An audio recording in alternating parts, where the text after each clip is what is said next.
Misalnya pertanyaannya itu dicatat gitu. Boleh ya Bu Isna ya? Nah, boleh ya. Silakan nanti kalau ada yang mau ditanyakan dicatat bagi yang malu. Kalau yang sudah percaya diri berani jempol ya. Tanya langsung saja, tidak usah dicatat ya. Gitu ya. Silakan, ini kesempatan yang baik dimanfaatkan dengan sebaik-baiknya ya. Selanjutnya waktu sepenuhnya kami serahkan kepada Bu Naning. Monggo.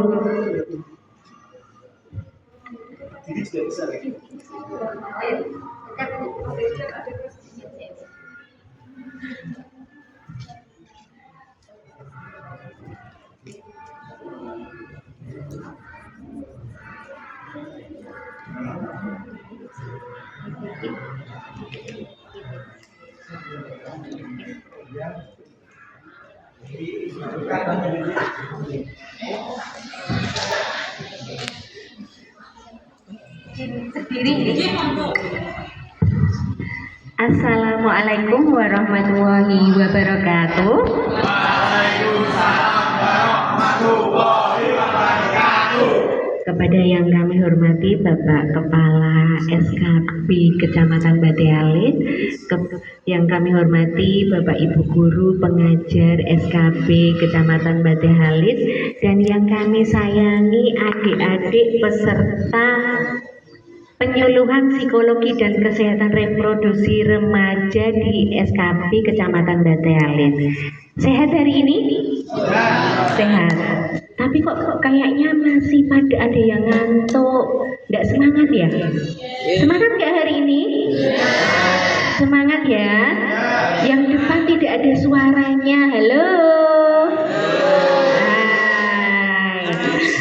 Ini perkenalkan, saya sebenarnya namanya Retno Diah Wahyuningrum, biasa dipanggil Naning. Saya di Puskesmas Bate Alit. Jadi nanti kalau adik-adik ada yang periksa ke Puskesmas Bate Alit bisa menyapa, Bu, saya yang di SKB gitu ya. Kalau periksa di mana? Biasanya di mana? Di mana? Betul. Ya, semoga sehat-sehat ya. Jadi tidak ada yang sakit, sehat-sehat, bisa menerima materi hari ini. Jadi hari ini saya akan memberikan informasi tentang kesehatan reproduksi remaja. Lanjut Pak. Apa sih reproduksi remaja itu? Sudah men semua? Sudah? Sudah? Ada yang belum main? Yang belum main ada enggak? Oh, yang cewek kok. Ada yang belum main? Ada? Udah main semua? Sudah? Sudah. Yang cowok yang belum mimpi basah? Ada? Belum mimpi basah? Masa? Wajahnya sudah tua tapi kok belum mimpi basah? Ya, lanjut lagi. Jadi kesehatan reproduksi adalah keadaan sejahtera baik fisik, mental maupun sosial. Jadi kesehatan itu tidak hanya tentang fisik. Fisik itu tubuh, ya, tapi juga pikiran dan psikologi atau pikirannya sehat. Jadi kan ada ya orang yang pikirannya nggak sehat, misal hawane pengen bunuh diri, hawane pengen sing aneh-aneh. Nek sekarang itu baru musimnya mahasiswa bundir. Tahu bundir? Apa itu? Bunuh diri. Tapi ini nanti kita yang, karena nanti ada psikologi, saja psikologi, kita bahasnya tentang yang fisik, kesehatan fisiknya ya, kesehatan reproduksi. Keadaan reproduksi itu kembali atau membuat menghasilkan keturunan. Jadi ini nanti kita belajar tentang kesehatan reproduksi, kesehatan fisik yang bisa menghasilkan keturunan. Tapi kalau bisa menghasilkan keturunan, nanti jangan coba-coba untuk membuat keturunan loh ya. Sudah bekerja belum? Ada yang sudah bekerja? Sudah punya penghasilan? Sudah. usianya berapa sekarang? 20. Kalau 20 mau nikah besok tahu umur berapa? Berapa? 55. Nanti sudah tidak sehat reproduksinya. Nah, jadi reproduksi itu proses kehidupan manusia dalam menghasilkan keturunan demi kelestarian hidup. Gitu ya, lanjut. Nah, remaja adalah masa peralihan dari anak-anak ke dewasa. Ini adik-adik masih merasa anak-anak apa sudah remaja? Remaja ya. Tapi di depan ini masih anak-anak. Umur berapa dek? 12. Nah, kalau 12 ini masuknya remaja awal. Lanjut. Nah, pro remaja, kesehatan reproduksi remaja, kondisi sehat yang menyangkut sistem, fungsi, dan proses reproduksi yang dimiliki oleh remaja. Lanjut.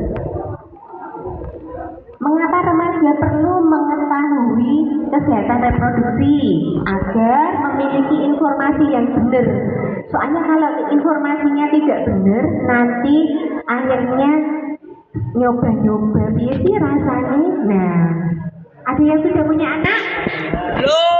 Belum. Masih single semua? Masih ya. Nah, jadi kalau masih single nanti jangan coba-coba bikin anak dulu ya. Nah, kalau belum sah tidak boleh coba-coba dulu ya. Memiliki sikap serta tingkah laku yang bertanggung jawab terhadap reproduksi. Nah, jadi kalau belum sah menjadi suami istri tidak boleh coba. Kalau belum siap secara materi jangan coba. Boleh pacaran tapi yang bertanggung. Pacaran yang bertanggung jawab itu seperti apa? Tahu nggak? Gimana? Berani berbuat, berani bertanggung jawab. Lah nek belum kerja. Lah yo. Jadi kalau pacaran saling mengenal pribadi saja dulu, tapi jangan mengenal yang lainnya. Saling mengenal aja. Oh, iki cocok. Oh, iki enggak cocok. Itu tidak usah mengenal yang lainnya dulu ya. Lanjut. Masa remaja, masa transisi yang unik dan ditandai berbagai perubahan fisik. Tahu enggak perubahannya dari anak-anak ke remaja apa aja? Tahu enggak? Apa? Jenggot. Kalau cewek apa? Kalau cewek apa? Ceweknya kok diem-diem ini masih ngantuk. Kurang apa? Nasi padang. Di depan puskesmas ada 10.000. Ya, terjadi perubahan fisik dan emosi dalam lingkungan sosial bagi remaja pria.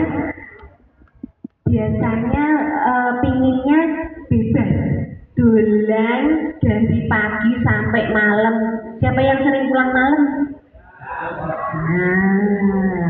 Nah, kalau pulang malam kemana aja? Mulai esok, ora usah mulai wengi, esok sisan ngono ya. Nah, kalau remaja laki-laki biasanya pengen bebas, nek dipenging nesu. Boten. Tenan. Nah, begitu juga dengan wanita, tapi kalau wanita biasanya itu cenderung dibatasi, ya. Tidak boleh keluar malam-malam, ora oleh lunga karo cah lanang-lanang, ya. Padahal sekarang fenomenanya tidak hanya perempuan yang harus dibatasi, laki-laki juga. Tahu nggak sekarang itu ada lelaki tahu? Tahu apa?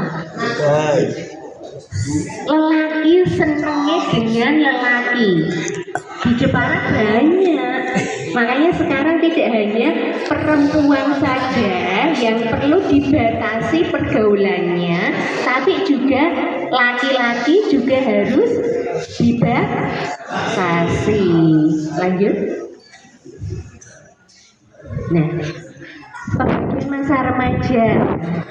Masa remaja awal, usia 12 sampai 15 tahun. Siapa yang 12 sampai 15 tahun? Nah, ini tadi yang di depan ya. Usianya berapa? 12 tahun. Nah, ini masa remaja awal. Biasanya lebih dekat dengan teman sebayanya, ingin bebas, ingin banyak memperhatikan tubuhnya, mulai dari berpikir abstrak. Jadi pikirannya rekoreko, tahu rekoreko enggak sih ya? Tahu rekoreko enggak sih? Aneh-aneh. Nah, ya.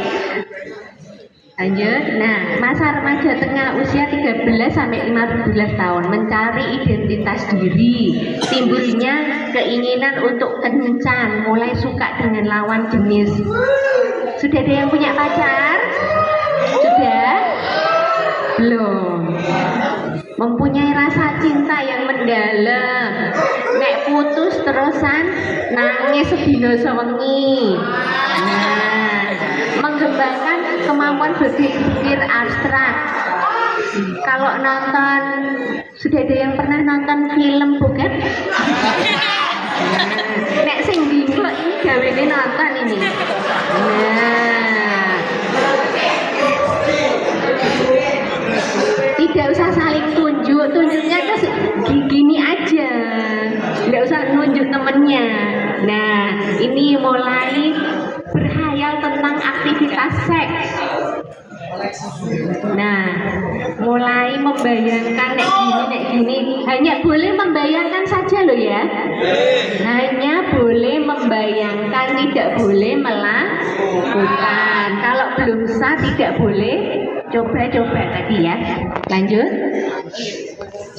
Masa remaja akhir usia 16 sampai 19 tahun. Nah, mengungkapkan kebebasan diri, lebih selektif dalam mencari teman, sudah mulai punya bestie. Aku bestine iki, ora bestiku. Nah, gitu ya biasanya ya. Mempunyai citra jasmani diri dan mewujudkan rasa cinta, mulai berani untuk mengungkapkan rasa suka. Aku seneng kowe loh. Ya enggak? Mulai bisa menunjukkan rasa suka pada lawan jenis. Nah, perbedaan fisik antara remaja laki-laki dan remaja perempuan. Kalau laki-laki suaranya mulai berubah, pertumbuhan penis dan kantung yakar. Tahu penis? Tahu ya. Ereksi dan ejakulasi, mulai mimpi basah, awake mulai berotot. Kalau remaja perempuan, rahimnya mulai membesar. Tapi kalau rahimnya tidak bisa kelihatan dari luar ya, karena di dalam perut, dan vaginanya juga mulai membesar.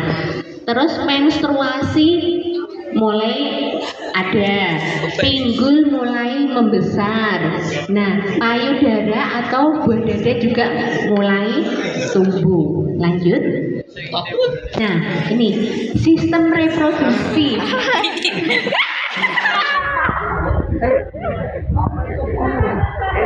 Ini di pelajaran ada ya? Ada kan? Ya. Nah, ini ada vagina, ada uterus itu rahim, ada tuba falopi itu jalannya sel telur dari ovarium ke uterus.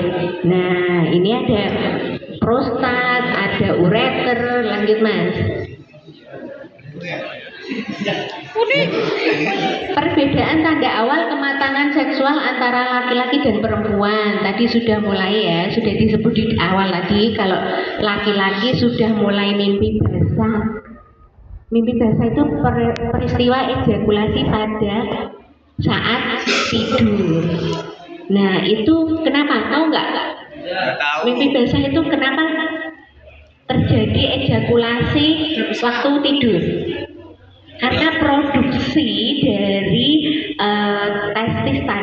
testis itu tempat memproduksi sel sperma itu sudah penuh. Nah, itu secara otomatis dia akan keluar. Ya, tapi tidak tiap hari juga. Mungkin ada yang sebulan sekali, ada yang 2 bulan sekali, tidak tiap hari, tiap tidur terus mimpi basah ya. Remaja perempuan sudah dapat melakukan fungsi reproduksi ditandai dengan menstruasi. Lanjut. Nah, ini menstruasi ada pelepasan darah dan cairan encer dari uterus melalui vagina. Batas usia menarche itu mens pertama kali ya, itu usia 9 sampai 18 tahun. Kalau sekarang itu usia kelas 3 SD sudah mulai mens. Kalau zamannya saya itu SMP kelas 2, kelas 1 itu baru mens. Kenapa sekarang itu anak-anak mensnya cepat?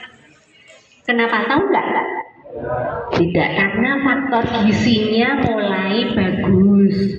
Ya, kalau anak-anak sekarang itu kan, kalau zaman dulu itu kan remaja awal itu kurus-kurus ya.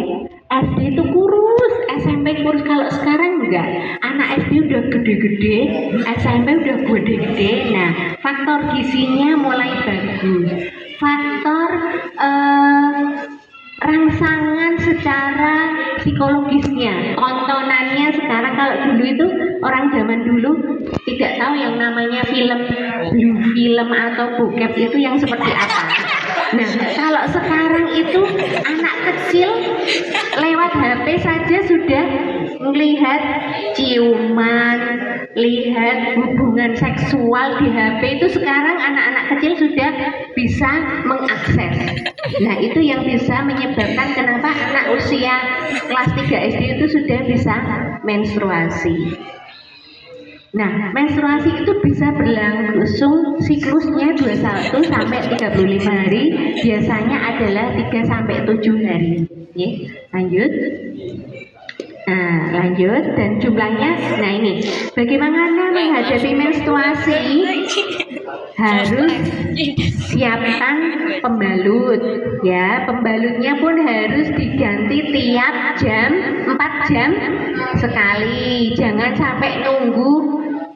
Apa biasanya kalau tembus, bocor, jangan nunggu seperti itu ya.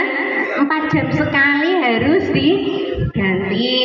Terus tetap mandi pagi dan sore, harus menjaga kebersihan. Tetap lakukan aktivitas fisik. Kalau anak remaja sekarang itu ada yang suka olahraga? Mesti sekarang itu mager, malas gerak. Di kasur, di depan TV, megang HP. Nah, terus harus makan, tetap makanan yang sehat ya kalau menstruasi, biar menstruasinya cepat selesai. Lanjut. Nah, PMS premenstruasi sindrom atau sindrom menstruasi itu sakit, ada yang sakit di perut, ada yang di pinggul. Pernah ngerasain? Ya, sakit di vagina. Enggak, kayak mau keluar gitu, ada yang mau keluar, ada yang seperti itu ya. Emosi tidak stabil, nesunan. Nggih? Nah, sing ngerasain berarti bilang nggih. Nah, terusan biasanya ada juga yang kalau menstruasi itu malah pinginnya maem terus, ada? Oke, lanjut. Nah, bagaimana cara mengurangi nyeri haid? Istirahat yang cukup, olahraga yang ringan-ringan saja, pemijatan bagian tubuh yang sakit, lalu kompres hangat di daerah perut, dan mendengarkan musik yang disukai, ben relax, ben menghilangkan rasa, ben lupa dengan rasa sakitnya. Lanjut Mas. Keputihan. Nah, sekarang keputihan. Tahu ada yang pernah keputihan? Pernah? Ya, keputihannya yang seperti apa biasanya? Bening. kayak cair ya. Ya, ini ayo. Nah, keputihan adalah cairan. Ini kita bahas yang cewek dulu ya. Ya. Cairan yang keluar dari vagina. Keluarnya cairan ini merupakan kondisi normal jika warnanya bening, putih, dan tidak berbau. Itu normal ya. Tapi kalau keputihannya sudah warnanya kehijau-hijauan, kecoklat-coklatan, kemerahan, dan berbau. Ada kan? Pernah nggak? Enggak ya, berarti sehat, masih sehat. Kalau keputihannya sudah berbau, kehijau-hijauan, baunya anyir, amis, nah itu keputihan yang tidak normal. Fungsi keputihan itu membantu membersihkan vagina dan menjaga tetap sehat kalau yang normal. Lanjut, dan sebagai pelumas vagina alami ya, karena biar tidak kering vaginanya. Nah, biasanya cairan yang keluar dipengaruhi oleh siklus menstruasi. Biasanya adalah waktu mau men. Beda-beda, tiap orang itu beda-beda. Mau men itu keluar keputihan. Masa subur, nah itu juga akan keluar keputihan. Kecapean itu juga bisa keluar keputihan. Lanjut. Nah ini tadi ya, warna dan teksturnya pun bervariasi. Lanjut. Nah ini keputihan yang tidak normal. Nah kalau kuning kehijauan abu-abu, nah tampak seperti nanah, berbau busuk, anyir, amis, kental, berbusa, disertai darah, gatal, panas, dan kemerahan. Nah, itu biasanya juga disertai dengan nyeri panggul, nyeri sebelah sini. Nah, lanjut. Tips menjaga kesehatan organ reproduksi. Handuknya harus sering-sering ganti. 2 minggu sekali ya, ganti handuk. Biasanya nih orang-orang itu handuk itu ganti sampai hitam mono, jamur-jamurnya ada yang seperti itu ya. Biasanya anduke sampai ireng, jamuran lagi diganti, orang tahu dicuci. Nah itu tidak boleh ya. Ya harus 2 minggu sekali maksimal ya. Kalau nyuci handuk kan susah ya, 1 bulan sekali nggak apa-apa, ditoleransi. Tapi jangan nunggu sampai jamuran, sampai ireng-ireng, ngomongnya terus ireng-ireng, suwek-suwek. Nah itu buat keset saja ya. Nah terus perempuan membersihkan alat kelamin dari depan ke belakang. Ceboknya jangan salah. Karena reproduksi wanita itu pendek, 3-4 cm dari lubang vagina ke uterus itu 3-4 cm. Jadi ceboknya dari depan ke belakang. Bisa dibayangkan? Bisa ya? Dari depan ke belakang, dari vagina ke arah dubur, bukan dari dubur ke arah vagina. Jadi dari depan ke belakang. Lanjut. Nah ini mengganti pembalut tiap 4 jam sekali. Memakai celana dalam yang menyerap keringat dan mengganti pakaian dalam 2 kali sehari, pagi dan sore. Ojo set A, set B, ijik set C, set D. Dibolak balik, konsok tinggu meneh bolak balik gitu ya, jangan ya. Nah. Sebaiknya tiap mandi itu ganti pakaian dalam. Nah, kalau laki-laki sunat, menjaga kesehatan reproduksinya dengan sunat. Ada yang belum sunat? Loh, belum sunat. Coba lihat belum sunat beneran enggak?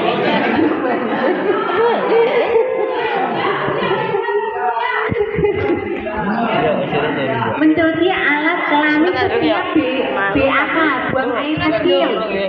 Habis pipis juga harus diwawii ya. Kalau cowok Jangan cuma dikipas-kipasin, tetap harus dicuci sama air. Apalagi kalau nonton orkes di bawah pohon pisang main dilelet-leletke.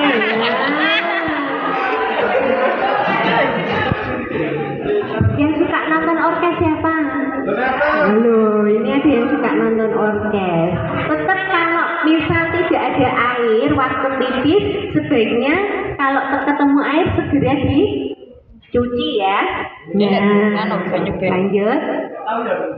Oh, Kenapa? Soalnya ada yang cerita kalau punya penyakit datang cerita kok aku penyakit ini lah, berak tahu cewek. Nah ini cara menjaga kesehatan reproduksi, gunakan celana dalam tidak terlalu ketat dan menyerap keringat. Ganti celana dalam 2 kali sehari tadi sudah ya. Lanjut. Nah, tidak menggunakan antiseptik pembilas vagina. Jadi sekarang itu kan ada ya di toko-toko sabun sirih. Nah, itu jangan sering-sering dipakai. Sebulan sekali, seminggu sekali tidak apa-apa, tapi jangan tiap hari. Karena apa? Di vagina itu ada mikroorganisme yang baik yang dibutuhkan vagina. Kalau sering-sering dicuci, itu juga tidak baik karena akan membunuh mikroorganisme baik yang ada dalam vagina. Pakai sabun mandi juga jangan sering-sering. Pakai dicuci biasa aja pakai air, tapi tidak usah pakai sabun karena sabun kita nggak tahu pH-nya berapa. Karena di vagina itu ada pH atau keasaman yang standar. Di vagina itu ada ukurannya. Jadi pH-nya sabun itu belum tentu cocok dengan pH vagina. Lanjut, tidak memasukkan benda asing ke dalam vagina. Nggak boleh ya. Nah, menggunakan pembalut yang berdaya serap tinggi. Nah, lanjut.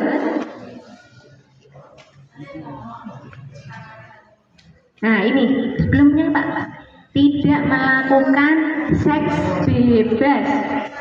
Tahu seks bebas? betul. Tahu? Seks bebas itu apa?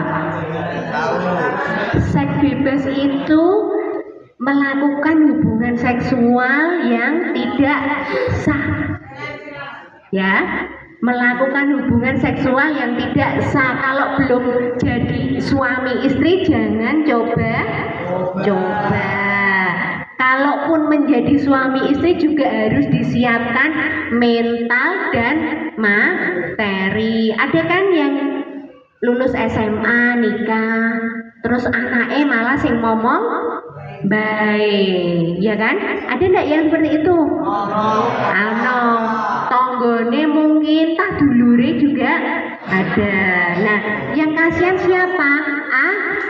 Anaknya, karena anak itu butuh kasih sayang kedua orang tuanya. Kalau belum siap secara mental dan ekonomi, biasanya yang kasihan adalah anaknya dan tingkat perceraian akan semakin banyak. Kalau sekarang itu di Jepara tingkat perceraian tinggi karena apa? Tahu enggak? Karena apa?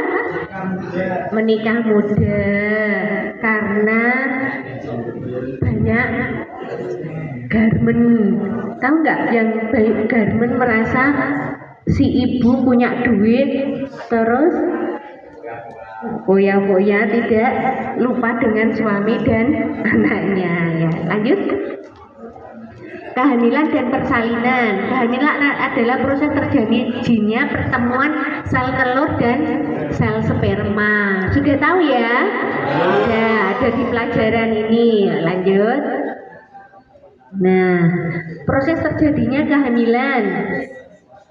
Nah, ini ada sel sperma masuk bertemu dengan sel telur, ketemunya di tuba falopii dan akan nanti berkembang biaknya di rahim. Lanjut.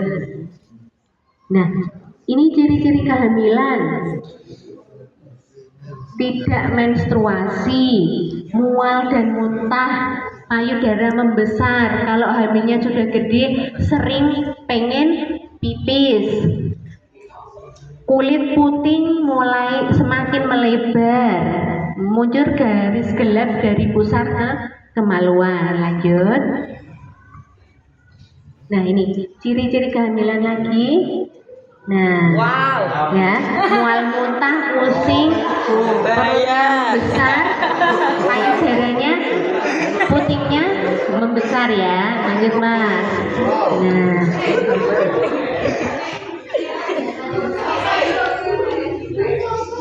Nah ini tadi keadaan ideal untuk hamil, sehat secara fisik, mental, sosial, ekonomi. Berarti ini nanti kalau ada yang sudah pengen nikah belum?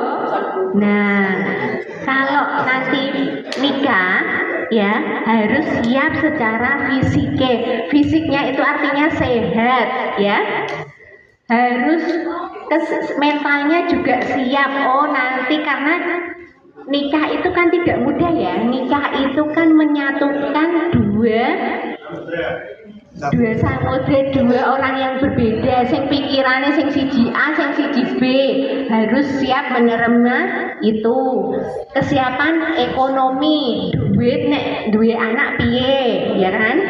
Harus disekolahkan, dikasih maam yang enak, dikasih makanan yang bergizi, itu perlu uang. Nah, kehamilan yang beresiko terlalu muda, kurang dari 20 tahun itu menyebabkan kehamilan beresiko karena fisiknya belum siap, rahimnya belum matang, organ-organ reproduksinya belum matang, atau terlalu tua itu juga beresiko.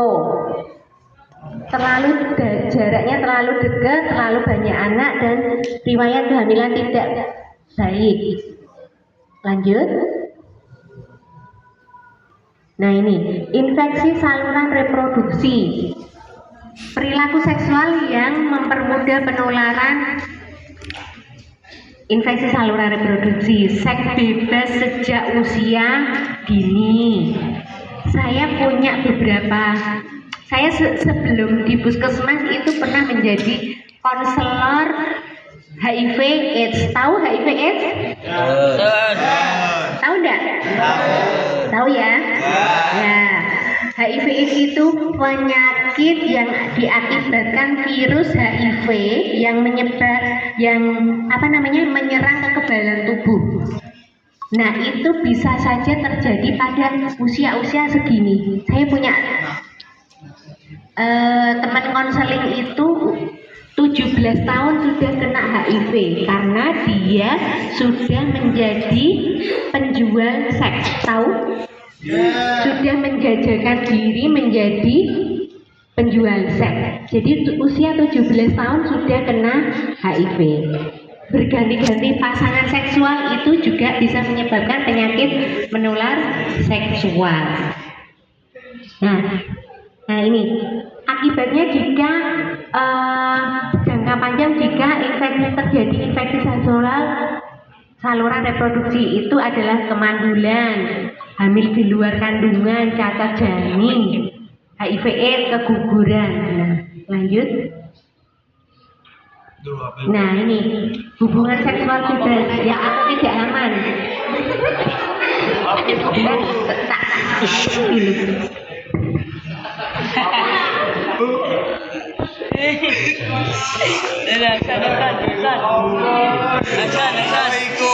Apa itu? Nah ini akibat hubungan seksual bebas atau gonta-ganti pasangan atau seks yang tidak aman, penyakitnya itu ada sipilis. Sipilis itu tanda dan gejalanya keluar cairan bening dari alat kelamin, dan itu rasanya panas, perih. Sudah pernah? Kok tahu kalau perih? Nah, panas dan perih. Nah ini sipilis. atau raja singa. Gonore itu GO, keluar cairan nanah dari alat kelamin. Itu akibat karena apa? Penyakit ini karena apa tadi? Seks bebas atau hubungan seksual gonta-ganti pasangan atau hubungan seksual tidak aman. Nah, lanjut. Nah, ini HIV/AIDS. HIV/AIDS itu adalah human immunodeficiency virus. Itu virus yang menyebabkan AIDS, virus yang menyerang kekebalan tubuh. Jadi nek wong wis kena HIV itu awake rapuh, antibodinya rapuh, antibodi dalam tubuh rapuh, akan muncul penyakit-penyakit sing sariawan, watuk pilek rak mari-mari, mesret rak mari-mari, benjolan di mana-mana, borok rak mari-mari, gatel rak mari-mari. Jadi sekujur awak ini akan muncul penyakit-penyakit yang diakibatkan karena kekebalan tubuh kita rusak oleh virus HIV. Nah, HIV itu menularnya lewat apa aja? Hubungan seksual, terusan ganti-ganti jarum suntik, ditularkan juga dari ibu hamil yang positif HIV ke anak yang dikandung, dari transfusi darah juga bisa. Lanjut, Mas. Nah, ini tanda dan gejala air, rasa lelah berkepanjangan, keringetan rak mandeng-mandeng, awake panas terus-terusan, watuk rak mari-mari,